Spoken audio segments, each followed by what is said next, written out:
ବଲାଣିପୋଷି ଉପ୍ରା ବିଦ୍ୟାଳୟରେ ଚାଲିଛି ଶିକ୍ଷା ଶପଥ ଉତ୍ସବ।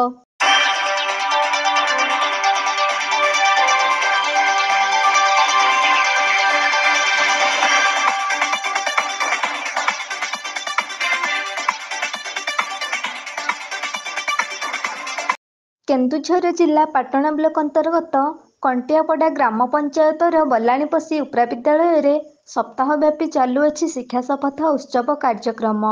ଅଭିଜ୍ଞ ଶିକ୍ଷକ ଶିକ୍ଷୟିତ୍ରୀମାନଙ୍କ ଦ୍ୱାରା ବିଭିନ୍ନ ମାଧ୍ୟମରେ ଶିକ୍ଷା ଦକ୍ଷତା ବୃଦ୍ଧି ପାଇଁ ଏହା ଏକ ଅଭିନବ ପ୍ରୟାସ। ପ୍ରଥମ ଦିନର ଟିଏଲ୍ଏମ୍ ଦିବସକୁ ମହାସମାରୋହରେ ପାଳନ କରାଯାଇଛି।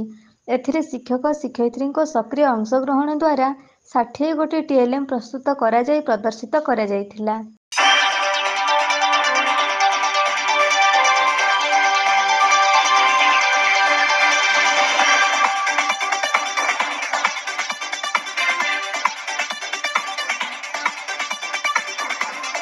ଏହି ଶିକ୍ଷା ଶପଥ ଉତ୍ସବରେ ଗ୍ରାମର ଭଦ୍ରବ୍ୟକ୍ତି, ବିଦ୍ୟାଳୟର ଶିକ୍ଷା କମିଟି ସହିତ ସମାଜସେବୀ ଉପସ୍ଥିତ ରହି ପାଳିତ ଦିବସକୁ ଗୁରୁତ୍ୱବର୍ଦ୍ଧନ କରିଥିଲେ। ଶିକ୍ଷକ ଶିକ୍ଷୟିତ୍ରୀ ଏବଂ ଛାତ୍ରଛାତ୍ରୀଙ୍କ ସହଯୋଗରେ ପ୍ରସ୍ତୁତ ହୋଇଥିବା ଟିଏଲ୍ଏମ୍ ଗୁଡ଼ିକୁ ଶିକ୍ଷାଦାନ ସମୟରେ ସଠିକ୍ ରୂପେ ଉପଯୋଗ କରିବା ପାଇଁ ଛାତ୍ରଛାତ୍ରୀଙ୍କ ପାଠ୍ୟ ବୋଧଗମ୍ୟତା ଉପରେ ଟିଏଲ୍ଏମ୍ର ସଠିକ୍ ଉପଯୋଗ ନିମନ୍ତେ ପରାମର୍ଶ ପ୍ରଦାନ କରିଥିଲେ।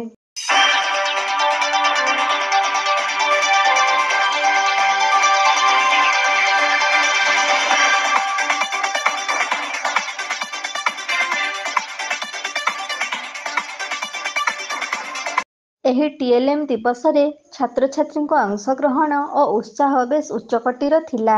ଖୁବ୍ ଉତ୍ସାହ ସହକାରେ ଛାତ୍ରଛାତ୍ରୀମାନେ ଅଂଶଗ୍ରହଣ କରି ଟିଏଲ୍ଏମ୍ ପ୍ରସ୍ତୁତ କରିଥିଲେ। ଏହା ଏକ ଶିକ୍ଷାର ମାନ ବୃଦ୍ଧି କରିବା ପାଇଁ ସରକାରଙ୍କ ଦୃଢ଼ ପଦକ୍ଷେପ ହୋଇଥିବା ଯୋଗୁଁ ଅଭିଭାବକ ମହଲରେ ମଧ୍ୟ ଉତ୍ସାହ ଦେଖିବାକୁ ମିଳିଥିଲା। ଉନ୍ନତମାନର ଶିକ୍ଷା ପାଇଁ ଛାତ୍ରଛାତ୍ରୀ ଭବିଷ୍ୟତରେ ଉନ୍ନତ ଶିକ୍ଷା ପାଇବାରେ ଦୃଢ଼ ସହାୟକ ହୋଇପାରିବ।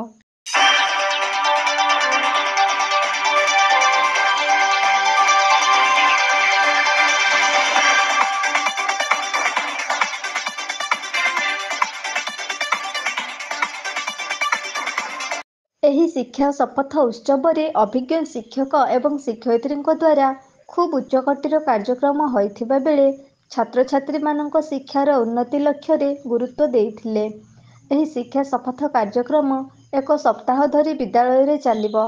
ଏହି କାର୍ଯ୍ୟକ୍ରମ ସାରା ରାଜ୍ୟରେ ପ୍ରତି ସ୍କୁଲରେ ଚାଲୁଅଛି। ଆଗକୁ ଭିନ୍ନ ଭିନ୍ନ କାର୍ଯ୍ୟକ୍ରମ ମାଧ୍ୟମରେ ଶିକ୍ଷା ଶପଥ ଉତ୍ସବ ଚାଲୁ ରହିବ।